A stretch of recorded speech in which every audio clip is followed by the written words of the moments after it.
What's going on, everybody? Dave here at the Reef Aquarium Shop in Indianapolis, Indiana. Today we are going to talk about moving a tank. Let's do it.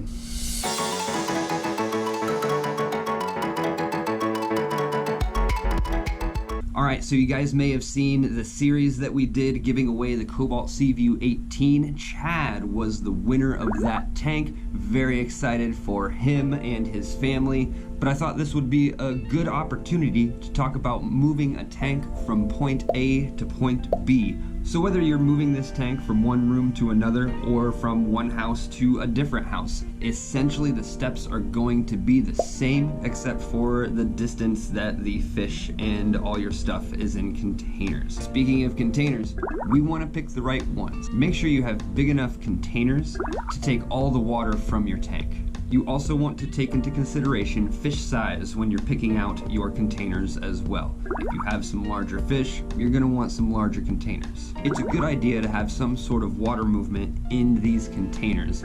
An air pump works best. Just running an air pump with the air stone going under the lid or through the lid. Next is your equipment. Anything with a plug, unplug it, except for maybe your light. That way you can still see what you're doing as you're taking things out of the tank. Get all your equipment together and into a box. If it's a quick move, keep the contents of your filter.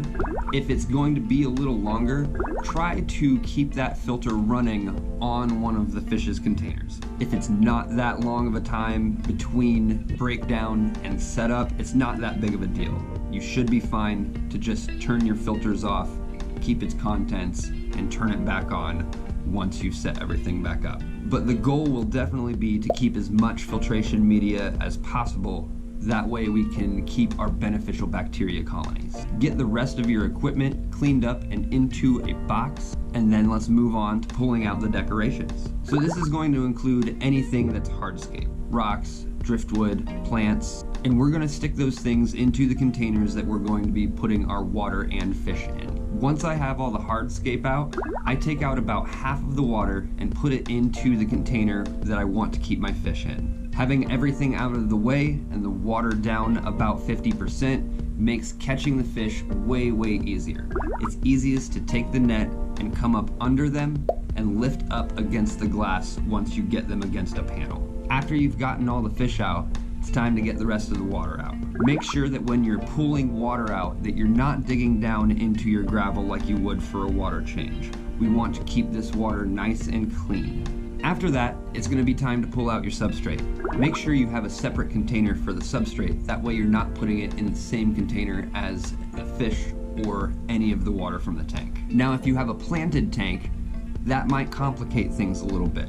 Some people like to keep the substrate in the tank and leave the plants alone, especially if it's a well-established system. This is going to make moving it a little more difficult, especially if it's a larger tank. If at all possible, you should definitely remove your substrate. After that, we should be down to just your tank and your stand.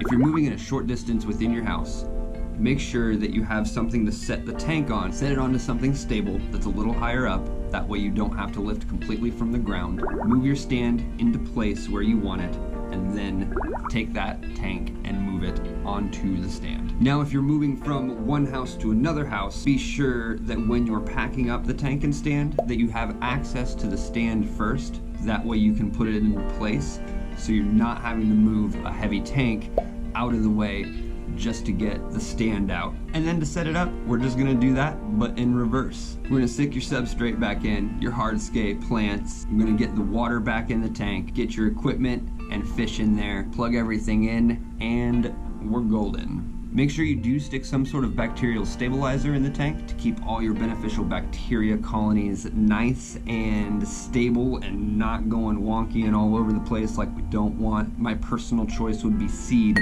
from Seachem's Aqua Vitro line. Alright, that's going to do it for this one. If you got some valuable information out of this, give the video a like, and if you want more content like this, hit that subscribe button, hit that little bell next to it, and you're going to get a notification every time we post new content. If you thought that there was something I missed, let me know in the comments, and we'll see you on the next one. Later.